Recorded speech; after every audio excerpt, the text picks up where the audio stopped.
Data PMI dari Cina pada awal minggu kemungkinan akan menyiratkan kontraksi dalam aktivitas manufaktur selama 4 bulan berturut-turut di bulan Juli, menggarisbawahi perlunya langkah-langkah stimulus untuk mendukung pemulihan pasca pandemi di negara dengan perekonomian terbesar kedua di dunia ini.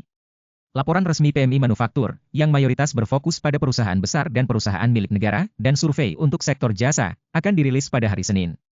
PMI Manufaktur Caixin, yang fokus pada perusahaan kecil dan menengah, akan terbit pada hari Selasa. Data hari Kamis lalu menunjukkan bahwa profit industri memperpanjang laju penurunan 2 digit menjadi 6 bulan berturut-turut. Ekonomi Cina tumbuh dengan tingkat yang lambat di kuartal kedua karena melemahnya permintaan di dalam dan luar negeri, tetapi sebagian besar analis mengatakan bahwa pengambil kebijakan mungkin tidak memberikan stimulus yang agresif apapun di tengah meningkatnya kekhawatiran akan risiko utang. Zona euro akan merilis estimasi awal inflasi untuk bulan Juli dan PDB kuartal kedua pada hari Senin yang akan sangat diawasi di tengah perdebatan soal apakah European Central Bank akan menaikkan suku bunga lagi pada rapat berikutnya di bulan September. Data PDB diperkirakan akan memperlihatkan bahwa ekonomi blok ini kembali tumbuh di kuartal kedua, sementara inflasi diekspektasi hanya sedikit tumbuh. Inflasi zona euro telah berkurang setengahnya sejak mencapai tingkat puncaknya di bulan Oktober lalu, namun, sebesar 5,5%, masih jauh di atas target 2% ECB. ECB menaikkan suku bunga deposito ke level tertinggi dalam sejarah pada hari Kamis silam namun menghapus petunjuk yang jelas mengenai kenaikan suku bunga lain dalam pernyataan kebijakannya, yang berarti kenaikan suku bunga pada rapat September mendatang tidak boleh dianggap remeh.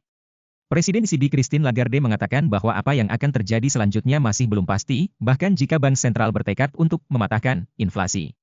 Keuangan perusahaan teknologi besar dan laporan pekerjaan AS untuk bulan Juli akan menjadi sorotan utama di minggu depan. Investor juga akan berfokus pada keputusan suku bunga terbaru Bank of England dan data ekonomi dari zona euro serta Cina. Inilah yang perlu Anda ketahui untuk memulai minggu Anda.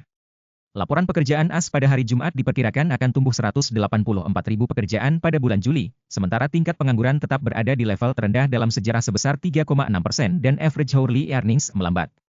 Ketahanan pasar tenaga kerja telah menjadi faktor kunci dalam membentuk pandangan bahwa ekonomi sedang menuju apa yang disebut sebagai soft landing yaitu turunnya inflasi dan pertumbuhan yang kuat.